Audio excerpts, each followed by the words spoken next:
Hello everyone, नमस्कार। मैं अनुराग तिवारी आप सभी का एक बार फिर से हमारे सेशन में स्वागत करता हूं। आज का जो सेशन होने वाला है वो एक एमसीक्यू सेशन है, जो कि जिसका चैप्टर है चैप्टर नंबर 7, हीट से रिलेटेड है।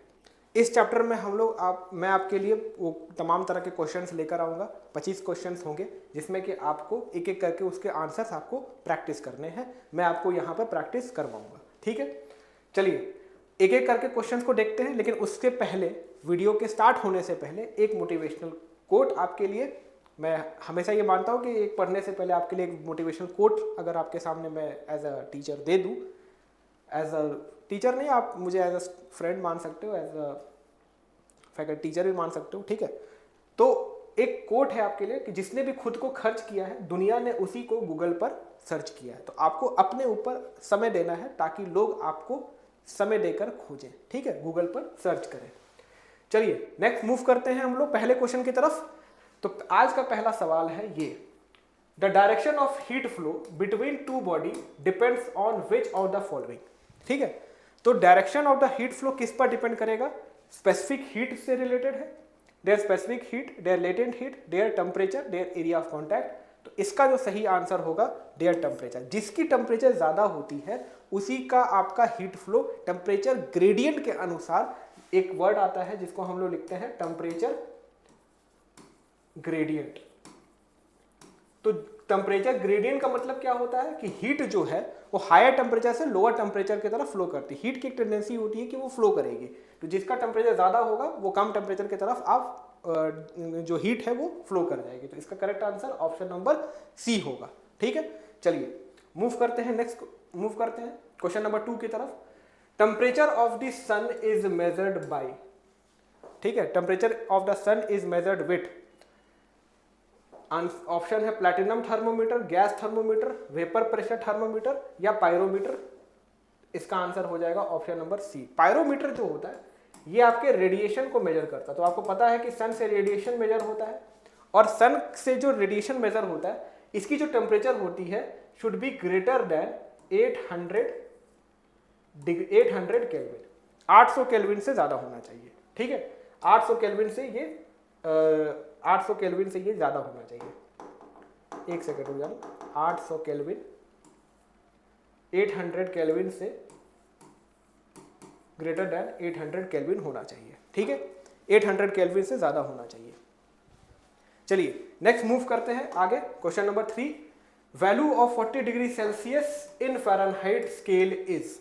तो देखो फ़ारेनहाइट स्केल में अगर आपको किसी भी डिग्री सेल्सियस को फ़ारेनहाइट में कन्वर्ट करना है तो इसका एक फॉर्मूला आप याद रखिएगा, C/5 is equal to F-32/9, ठीक है। तो देखो यहाँ पे 40 डिग्री सेल्सियस दे रखा है, तो 40/5 ये कन्वर्जन आप आसानी से कर सकते हो। बस आपको ये वाला फॉर्मूला जो है वो पता होना चाहिए। तो F-32/9, तो 5 से गया 8, 8 9 के 72, 72 प्लस 32 ये हो गया आपका फ़ारेनहाइट। तो फ़ारेनहाइट कितना हो जाएगा 104 डिग्री। ऑप्शन नंबर ये ए यहाँ पर इसका करेक्ट आंसर होगा, ठीक है। आई बात समझ में? चलिए मूव करते हैं नेक्स्ट क्वेश्चन नंबर 4 की तरफ। Which one of the following scales of temperature does not have a negative value. अब देखो ना, अब एक चीज ध्यान से समझो, जब हम केल्विन की बात करते हैं तो सबसे केल्विन कहां पर खत्म होता है? वो होता है 0 केल्विन। इस 0 केल्विन को ही हम लोग एब्सोल्यूट 0 कहते हैं, और इसकी टेम्परेचर डिग्री सेल्सियस में जो होती है वो -273.16 डिग्री सेल्सियस होती है। ये बात आपको याद रखना है। तो केल्विन ही एकमात्र ऐसा स्केल है जो 0 से नीचे नहीं जा सकता, नेगेटिव नहीं हो सकता, ठीक है। चलिए नेक्स्ट मूव करते हैं। क्वेश्चन नंबर 4 हो गया था, 5। A thermometer is use to measure. Thermometer से आप क्या मेजर करते हो? तो थर्मोमीटर से आप टेम्परेचर को मेजर करते हो। हीट तो फ्लो करता है, तो हीट यहां पर आंसर नहीं होगा, थर्मल इंडक्टेंस भी नहीं होगा, फायर भी नहीं होगा, टेम्परेचर इसका करेक्ट आंसर होगा। चलिए नेक्स्ट मूव करते हैं। Absolute zero is defined as. अब एब्सोल्यूट जीरो जो होता है, एब्सोल्यूट जीरो जो होता है वो आपका क्या होता है? The temperature at which all molecular motion ceases, at which water boils at 298 kelvin, at which liquid helium boils, at which volume become 0। तो देखो यहां पर जो इसका आंसर होगा, एब्सोल्यूट जीरो टेम्परेचर का मतलब होता है the temperature at which molecular motion ceases, molecular motion होना कम हो जाते हैं एब्सोल्यूट जीरो टेम्परेचर पर, एब्सोल्यूट जीरो टेम्परेचर पे, तो इसका आंसर हो जाएगा ऑप्शन नंबर ए, इसका करेक्ट आंसर होगा। ठीक है, चलिए नेक्स्ट मूव करते हैं question number 7। How much calories are there in a joule, तो एक जूल में कितने कैलोरीज होते हैं, तो 0.24 कैलोरीज होते हैं, ये बात आपको पता होना चाहिए। ठीक है, ये लगभग आपका 0.239 के आसपास आता है, तो राउंड ऑफ करके 0.24 होता है। चलिए, to change a temperature from Kelvin scale to Celsius scale you have to, तो देखो आपको एक फॉर्मूला मैं आपके सामने लिख देता हूं, ये एकदम से याद कर लेना। ये होता है C/5 F - 32/9 ये हो जाएगा R/4, और इसको कहते हैं R/4 इक्वल्स टू K - 273/5। तो देखो R को कहते हैं रियोमर स्केल, इसको कहते हैं रियामर स्केल। ठीक है, तो जो डिग्री सेल्सियस से अगर आपको फ़ारेनहाइट में कन्वर्ट करना है तो आप क्या करोगे, to change a temperature from Kelvin to Celsius you have to add, अगर आपको केल्विन से सेल्सियस में जाना है तो आप क्या करोगे, 273 को घटाओगे, या मतलब केल्विन आपके पास है, आपको चाहिए डिग्री सेल्सियस, तो आप 273 को माइनस करोगे या प्लस करोगे, तो आप माइनस करोगे, सब्ट्रैक्ट करोगे। अगर आपको डिग्री सेल्सियस से केल्विन में जाना है तो आप यहां पर 273 को उठाकर ऐड करा दोगे, तो आप केल्विन में कन्वर्ट कर दोगे। तो आपसे पूछा है Kelvin scale to Celsius scale, तो आप यहां पर सब्ट्रैक्ट करोगे। आई बात समझ में? चलिए, इस फॉर्मूले को याद रखना, ये वाला फॉर्मूला जो है बहुत इंपॉर्टेंट है, इसको याद रखना। ठीक है, चलिए मूव करते हैं next question number 9। The temperature at which the same reading has the same reading on both the Fahrenheit and Celsius scale. अब देखो फ़ारेनहाइट और सेल्सियस स्केल से रिलेटेड आपका सवाल है, ये वही वाला फॉर्मूला है C/5 F - 32/9। तो आपको फ़ारेनहाइट और सेल्सियस के बारे में पूछ रहा है, तो एक बात हमेशा याद रखना कि -40 डिग्री पर ये हमेशा सेम रीड करता है। तो अब देखो होता कैसे है, तो -40 डिग्री अगर आप यहाँ रखते हो तो कितना हो जाएगा, -40/5, और ये F - 32, मैं डिग्री सेल्सियस पर -40 रखा है, मतलब डिग्री सेल्सियस पर ये -40 डिग्री रखा है। अब ये 5 से जाएगा -8 से 9 मल्टीप्लाई करेंगे -72 प्लस 32 करेंगे तो डिग्री फ़ारेनहाइट कितना हो जाएगा, -40 डिग्री। तो जिस पर आपका सेम रीड करता है वो क्या हो जाएगा, आपका डिग्री -40 डिग्री सेल्सियस पर दोनों फ़ारेनहाइट और सेल्सियस स्केल आपके बराबर हो जाएंगे। आई बात समझ में?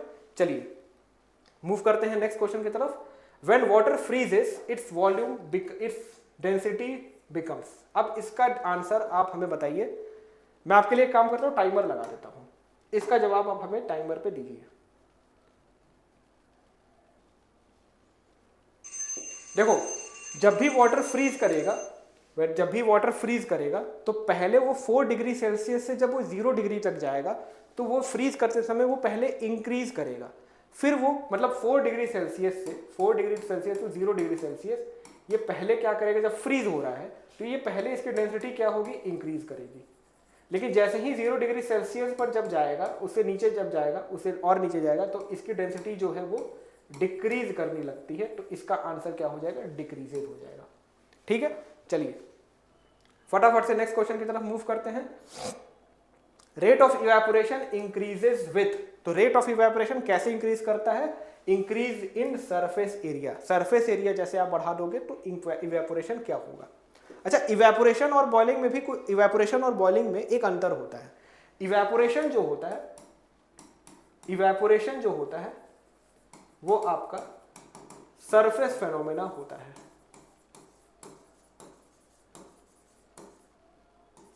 और बॉइलिंग जो होता है इसमें आपकी कंप्लीट लिक्विड इन्वॉल्व होती है, कंप्लीट लिक्विड इज इन्वॉल्व।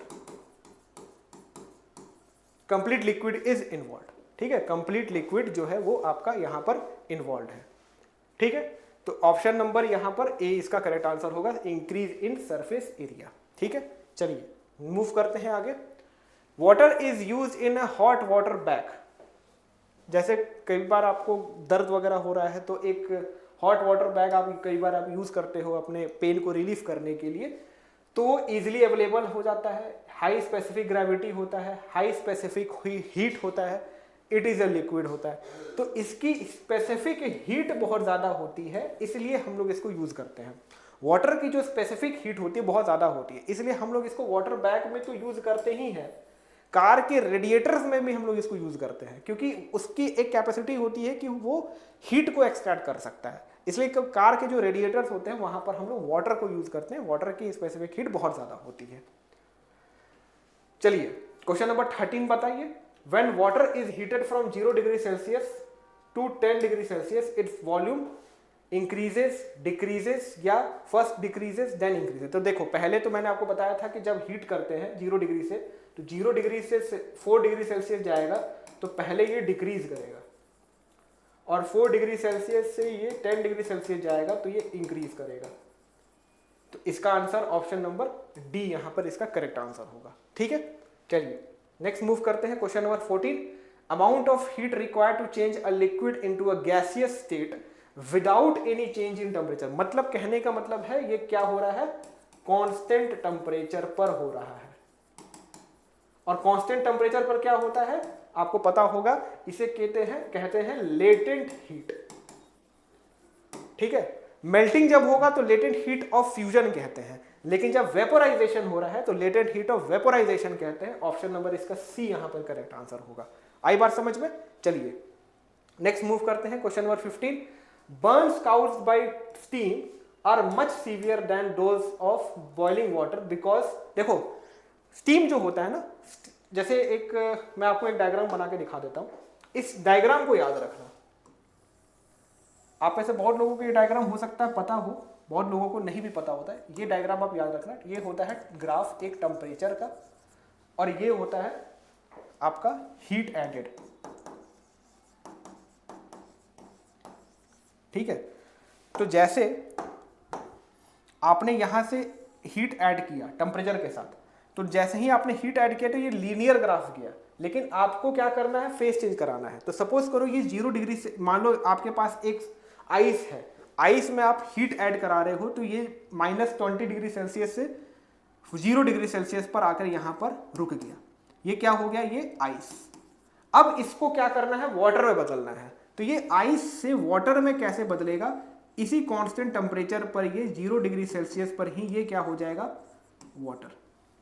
ठीक है, उसके बाद ये फिर लीनियर ग्राफ को पकड़ेगा, फिर ये पहुंचेगा कहां, 100 डिग्री सेल्सियस। 100 डिग्री सेल्सियस पर ही वाटर है, और फिर ये यहां से डायरेक्टली ये जाएगा 100 डिग्री सेल्सियस पर ही ये गैस बन जाएगा या वेपर बन जाएगा, और फिर इससे आप एक्स्ट्रा हीट ऐड करोगे तो ये सुपर हीटेड स्टेट में पहुंच जाता है। यहां पर जैसे आप इस डायरेक्शन में जा रहे हो तो आपका आइस जो है वो मेल्ट कर रहा है, इसे मेल्टिंग कहते हैं, या इसे साइंटिफिक टर्म्स में फ्यूजन भी कहते हैं। फ्यूजन भी कहते हैं। जब आप वाटर को फ्रीज कर रहे हो तो इसको फ्रीजिंग कहते हैं। आप 100 डिग्री सेल्सियस से आपको गैस में कन्वर्ट करना है तो इसको यहां पर लेके जाओगे तो इसको कहते हैं वेपोराइजेशन, और जब आप इसको यहां से वापस इधर लेकर आओगे तो इसको कहेंगे कंडेंसेशन। और सबसे मजे की बात है कि चारों के चारों आपके कहां पर होते हैं, कांस्टेंट टेम्परेचर पे।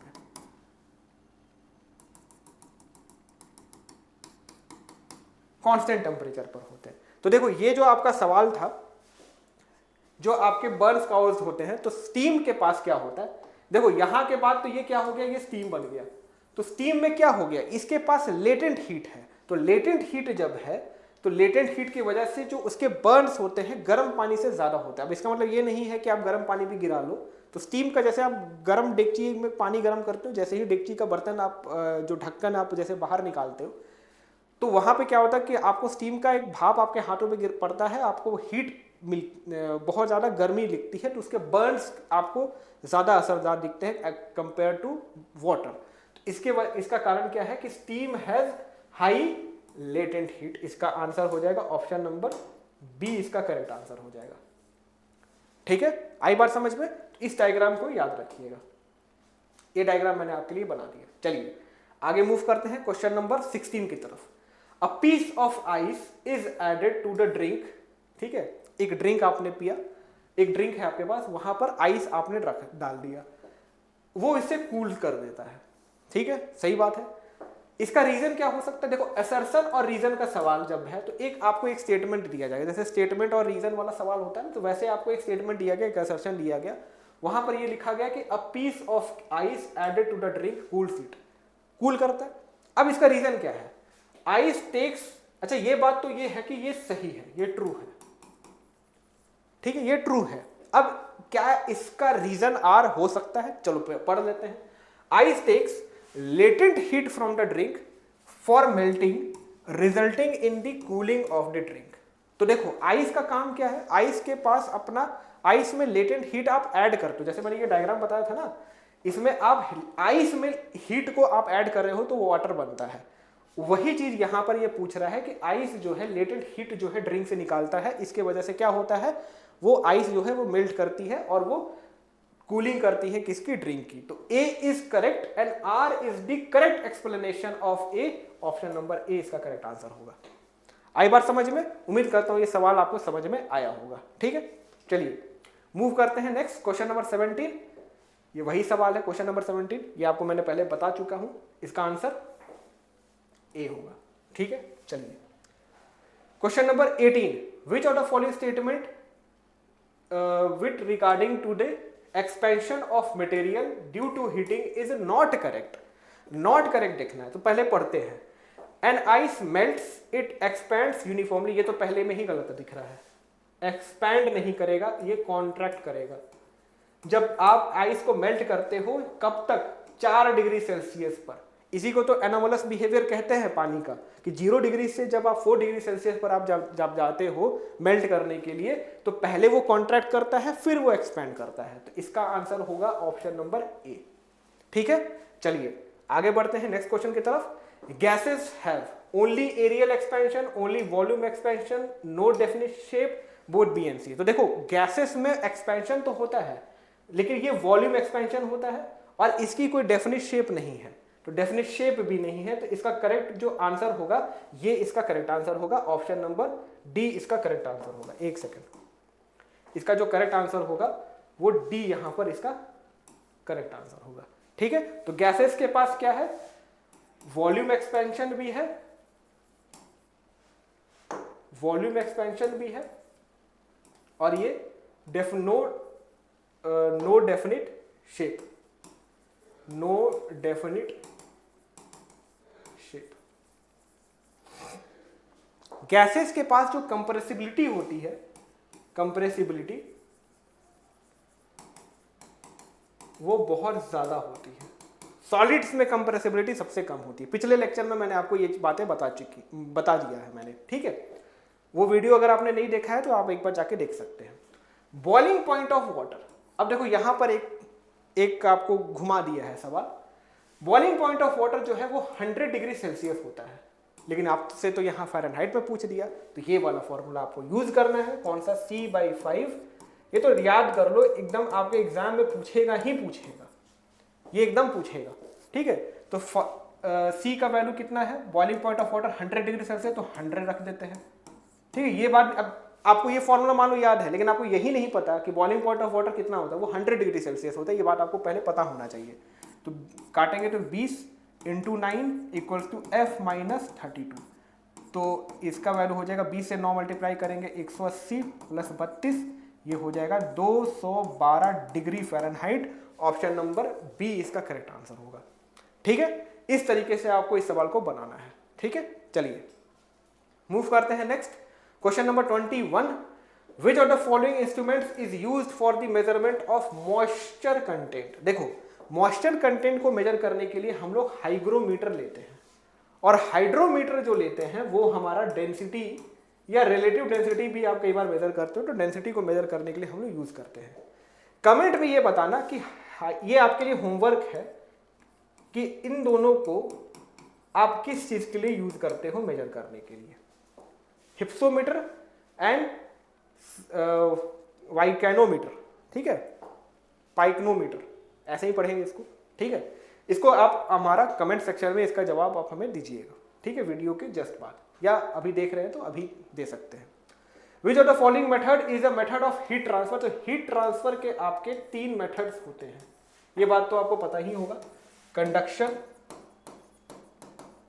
कन्वेक्शन और रेडिएशन।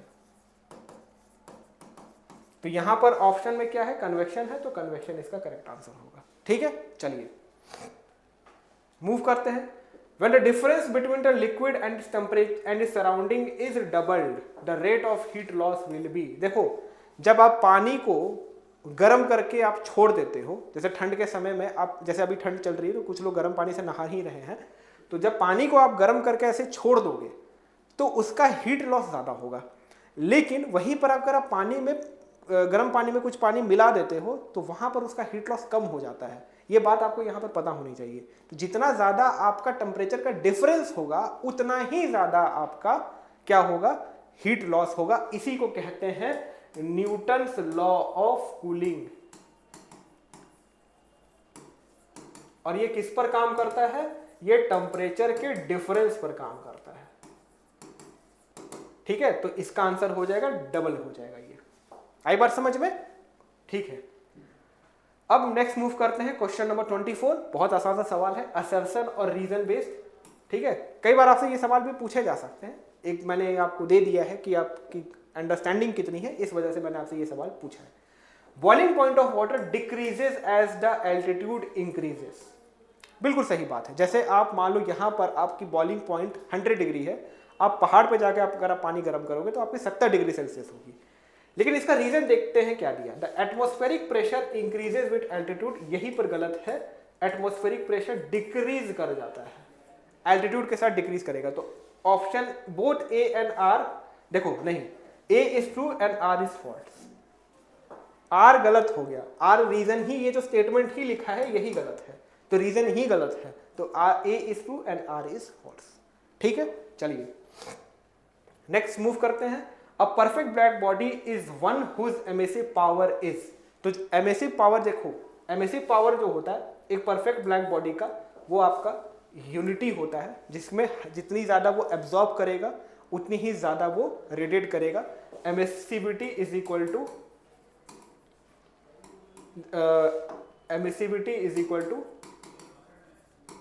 एब्जॉर्ब, आप इसको एब्जॉर्ब्ड रेडिएशन भी कह सकते हो, एब्जॉर्ब्ड रेडिएशन। जितना ये मतलब इसको आप ऐसे कह सकते हो, इसको आप ऐसे कह सकते हो,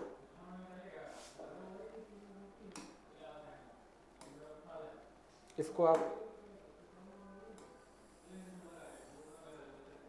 क्यों चल जा रहा, एक चीज रुक जाओ,